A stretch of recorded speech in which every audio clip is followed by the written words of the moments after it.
My parents had divorced when I was pretty young, so my sister and I were raised by my mother. She was about 20 years older than me, and so she had the kind of music an older sister would have. So when I was growing up, she had hundreds of records that she had collected over the years. And I spent a lot of time looking at these records for years before I ever played any of them. But in middle school and junior high, I started listening to some of these albums.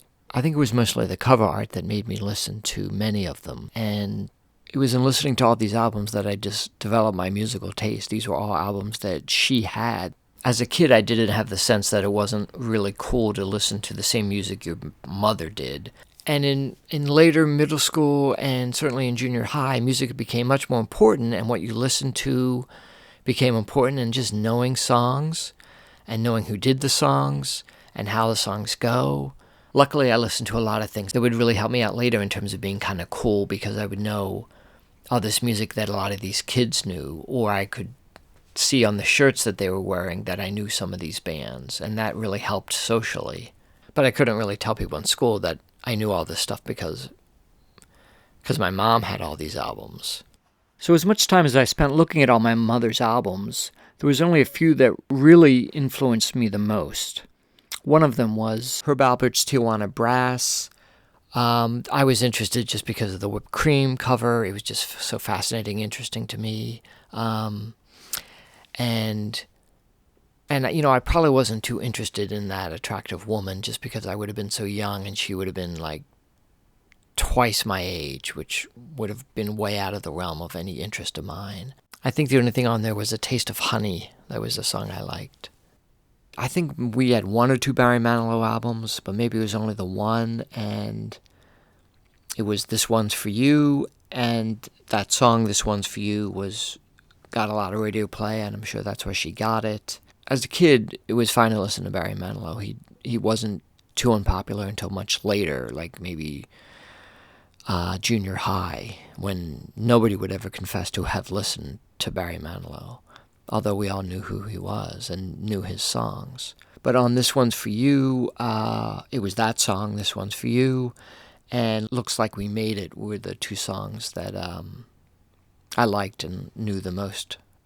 Billy Joel, Piano Man, this was, I never remember my mother playing this album, but this was an album I listened to because of kind of the grotesque face on the front with the kind of wiry, drawn-in hair. It was so weird. And so that's why I ended up listening to it. And in the end, I listened to this album more times than I listened to any of her albums to date. Nobody in school knew of Piano Man. They only knew of the much later songs that made him really famous. But this was my introduction to him. And it had like Captain Jack, You're My Home, Ballad of Billy the Kid, Worst Comes to Worst, which had a scratch in it. It also had the song Ain't No Crime, which had the lyric, Better Get Your Ass Out the Door, which my sister and I would say out loud in front of my mom so we could curse, because we weren't allowed to say ass. But then, if she raised her voice or anything, we'd be like, no, it's just the lyric in the song, Mom. My mom also had a lot of Chicago. Chicago Transit Authority, I think, was maybe their first album. And the song Does Anybody Really Know What Time It Is? Question 67 and 68, and I'm a Man were the songs I listened to the most on this. And that song, I'm a Man, really had a lot of drumming that was really influential. Chicago 5 with that wood cover had Saturday in the Park. My mom played that song a lot. In the Court of the Crimson King, this was an album I looked at a lot before I ever listened to it, just because of that weird face. It was just so weird and interesting and scary. I didn't actually know what the band's name was, and when I finally played this album, it was probably the most far-out music I had ever heard. This was maybe 6th or 7th grade, maybe 8th grade. But the songs were so powerful and interesting, like 21st Century Schizoid Man, I Talk to the Wind, The Court of the Crimson King, which was just epic. She also had 10cc's 45, I'm Not in Love, and I played that a lot of times and thought a lot about different girls in middle school. The Best of Earth, Wind and Fire. It took a while before I ever listened to this just because the cover art wasn't all that interesting.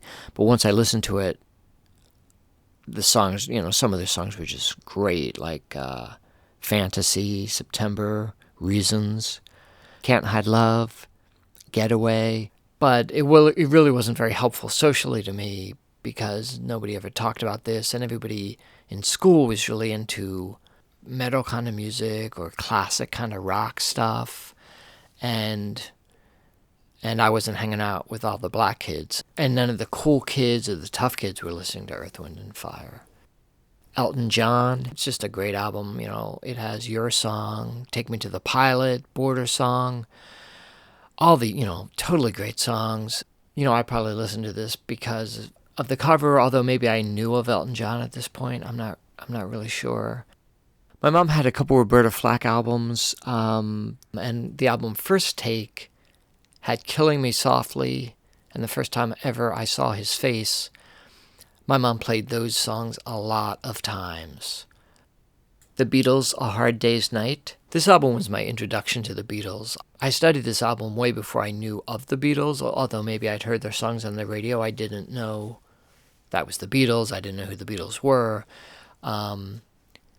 But, I was interested in this album because of the four heads and that their haircuts were the same. And then, I don't know if I knew it was four different people or if it was two different people or with the same guy every time. But, it has Happy Just to Dance with You, and I Love Her, Tell Me Why, Can't Buy Me Love, If I Fell, Hard Day's Night. I mean, it's just a great album. In the beginning, I also didn't realize that there were two different people singing. I thought it was one voice, and it wasn't until maybe 6th or 7th grade that somebody pointed out that there were two different singers. And I just remember thinking, but it sounds like the same person. How can it be two different people? And I think I probably thought they were wrong because, as a kid, adults seem to be wrong a lot of the time.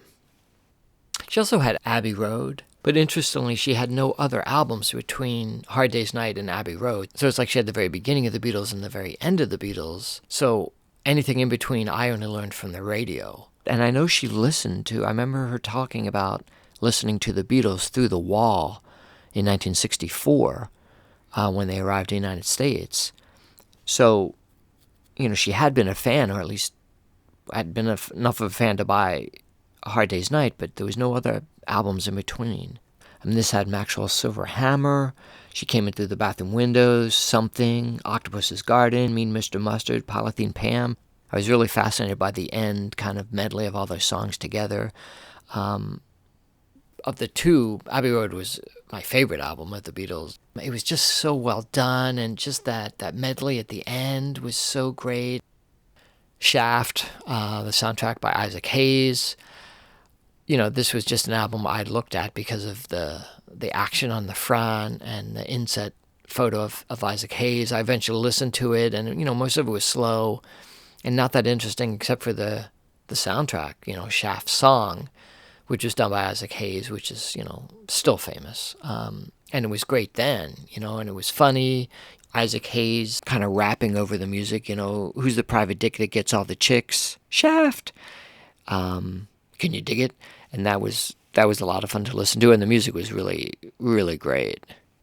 Sports cars in stereo. My mom wanted to be a race car driver when she was in high school, so she had this kind of car fixation, and this was, the result is buying this album, which was so weird to me that I thought maybe there'd be songs on there, and when I eventually listened to it, it was just cars, and they were just starting up, and it was like Ferraris and Lamborghinis and Porsches, and it was just weird. I mean, it was just a weird thing. It's like, when was she listening to this, and what were they doing? Was she and my dad listening to this or something, or did she get this in high school before, she even met my dad? I mean, I just could not figure that out. Iron Butterfly and Agata de Vida. So glad my mom had this album, so that I was familiar with Iron Butterfly, and I ended up hearing that Inagata de Vida song that I think is 17 minutes long, early, probably like in late middle school. So I knew of Iron Butterfly by the time I got to high school. Ohio Players, Honey. I'm sure I noticed this album because of the cover art, and it was a double album, and so it opened up, and inside was this woman coated with honey, which was very sexy and very exciting, even when I was a lot younger. And inside, of course, is the inset photo of the band looking at this woman, and they're all kind of excited. And when I played it, I liked the song Love Roller Coaster, which got a lot of airplay, which is the only song anybody would know on this album. And it just, the guys are saying roller coaster of love, and then this guy would say what? And it's just hilarious. The J. Giles Band, Bloodshot, this was an album that I'd always looked at. I was fascinated by the image because these guys look kind of scary, and I didn't realize Bloodshot. I had no idea. As a kid, I did not realize Bloodshot meant bloodshot eyes. I thought it was just a name, for the record. And this was probably the album I listened to the most of all her albums after Billy Joel's Piano Man. So when I discovered this album, I played it over and over again, and I learned these songs by heart. It was Start All Over Again, Give It To Me. There was a big drum influence on me from that song.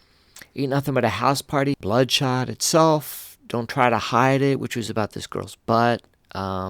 Southside Shuffle, which was a really good song on there, really upbeat song, but it had a skip in the first 4 seconds.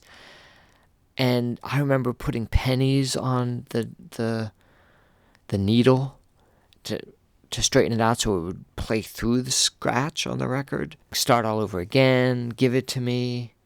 I just listened to this album a lot of times. Thank God my mom had the first 4 Led Zeppelin albums, because it would have been really hard to go through late middle school and junior high, only counting on radio play to know this. I remember thinking that Led Zeppelin was a German band, and I remember not learning they were English until college, which was embarrassing. And at that point I was like, wait, the Beatles are British, the Who is British, and Led Zeppelin's British? I don't get it. How can they all be British? That didn't make any sense to me. I didn't say that was possible. So I ended up listening to this, because of what it looked like, because of that Hindenburg, and then, and Led Zeppelin became a favorite really quickly. Good Times, Bad Times, Babe, I'm Gonna Leave You, Dazed and Confused, Communication Breakdown. On the second one, which opened up, I guess it wasn't a double album, but it opened up. 2 had Whole Lotta Love, What Is, What Should Never Be, the Lemon Song, Heartbreaker, Living Loving, She's Just a Woman, and had the lyrics with her purple umbrella, and I didn't know what those words were. I can't even remember what I thought they were. Moby Dick had that incredible drum solo by Bonham. Led Zeppelin 3, this might have been the first album I noticed of all of them, just because there's an inner sleeve that rotates, and so the picture on the outside changes, and that was just totally interesting to me. And this had Immigrant Song, Friends, Celebration, Out on the Tiles. It also had Brawny Your Stomp. I think I felt sophisticated in liking that song. And Zeppelin's 4th album, I called Zofo for years and years, and there were kids in school that would say, no, it was Zoso, and that made no sense to me, and I was convinced they were wrong until probably in my 30s or something. This album was as good, if not better, than the other albums. I mean, Black Dog, Rock and Roll, Misty Mountain Hop. I remember taping this album so I could play it on my Walkman. Also had Stairway to Heaven, which I was never a fan of Stairway to Heaven. My mom also had a lot of Sergio Mendes and Brazil 66. She had maybe every album they made. And I don't even know why I ended up listening to these. I guess maybe because there were so many of them, and it was the same people, and they were on the covers all the time. About every song on each album was familiar to me. I mean, there was just too many songs to list, but it was like another world opened up with these records. I mean, of all the albums that she had, of all the ones I listened to, Brazil 66 are the records that have the greatest mystery around them, because it seems like I know them from before I remember music. So it was a weird kind of private experience. It was like understanding a part of myself that I didn't know existed until I heard these songs. And it was by accident. If I never listened to these albums, I never would have heard any of these songs. There was no references to them. Nobody talked about Brazil 66. My sister and I never talked about it. I mean, I don't remember her having any memories of this or these songs or anything like that. I never heard the songs on the radio. I didn't hear references to them in movies or TV shows. And yet all these songs were so familiar. And I realized it was because my mom or my parents were playing them when I was really young. I understood that. But I could never remember this. It must have been the earliest music I ever listened to, like when I was just barely conscious or something. With the Full on the Hill album, it was a while before I realized that was a naked woman that they were sitting on. And on the back, you could see that there's a breast, but it's not very distinct. And so I think it was maybe in high school I realized that was a breast. And, that was pretty exciting. Doobie Brothers, Best of the Doobies. This was a really influential album. Listen to the music, Take Me in Your Arms, Long Train Runnin', and China Grove, which is my favorite song on this album, which I listened to so many times. My mom also had a lot of Stevie Wonder. She had told me that Stevie Wonder was blind. And so then he was the most incredible person to me because he was blind and could sing and play these instruments. And I could never figure out how anybody could do that. The Talking Book album was interesting to me because there was Braille on the front. And it was probably my first exposure to Braille. This album had You Are the Sunshine of My Life, You've Got It Bad Girl, Superstition, Blame It on the Sun, I Believe. Where I'm Coming From had the song If You Really Love Me. Inner Visions was a great album that had Living for the City, Golden Lady, Higher Ground, Too High, All in Love is Fair. Songs in the Key of Life was even a better album than the other ones. Sir Duke, I Wish, Summer Soft, Isn't She Lovely, Saturn, I never understood what that song was about.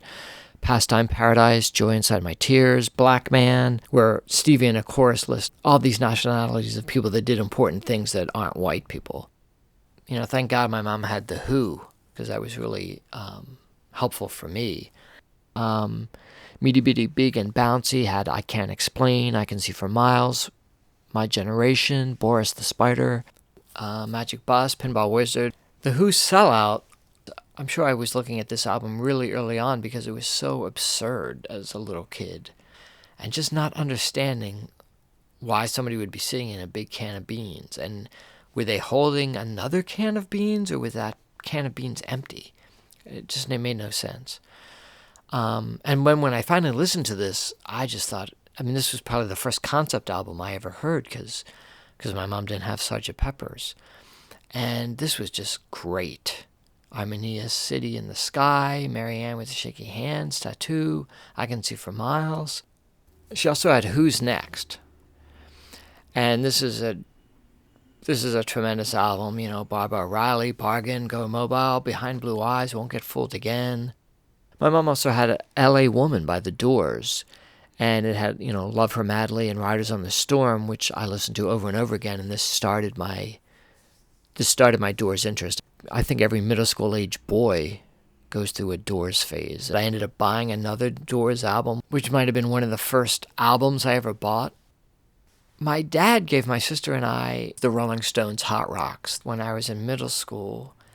I listened to this a lot. There's so many great things. Satisfaction, Get Off My Cloud, Paint It Black, Jumpin' Jack Flash, Hunky Tonk Woman, Under My Thumb, Gimme Shelter. Also, Sympathy for the Devil was on this. And this was maybe one of the very first songs I ever paid attention to the lyrics enough to actually write them down and played the song over and over to hear all the lyrics because it was not very obvious what Mick Jagger was saying.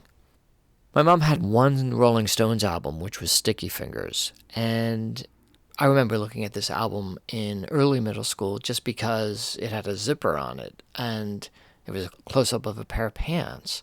You could open it up and see somebody in their underwear, which was shocking as a kid because that was your biggest fear, to be seen in your underwear when you're in middle school. And I had no idea for the longest time what the title of this album meant, or even what was pictured on the front of the album. I could see it, I knew something was there, but I didn't know if that somehow related to Sticky Fingers, or if it meant anything at all, and I could never figure out what that was until later. Then it became obvious what was going on there. This album had Wild Horses and Bitch and Brown Sugar, which in 8th or ninth grade, I remember our history teacher telling us that Brown Sugar was about a black girl. And we were just shocked at this because we couldn't imagine how we didn't know this, because we'd never heard of this expression before. And secondly, we couldn't imagine our teacher would know this, who was so much older. He was way older than my parents. We couldn't imagine he even knew who the Rolling Stones were. Like, how could he be that cool, that hip to know that? And then to know that about this song. It was just incredible.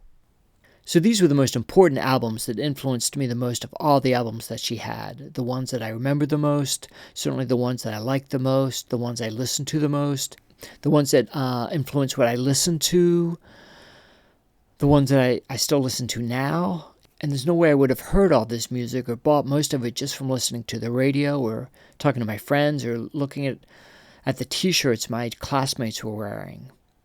There were still a lot of other bands that I hadn't heard, but hearing all these albums just made middle school, junior high, and high school a lot easier socially, because when I went to school, I knew the bands all the cool kids were talking about because I had heard them at home.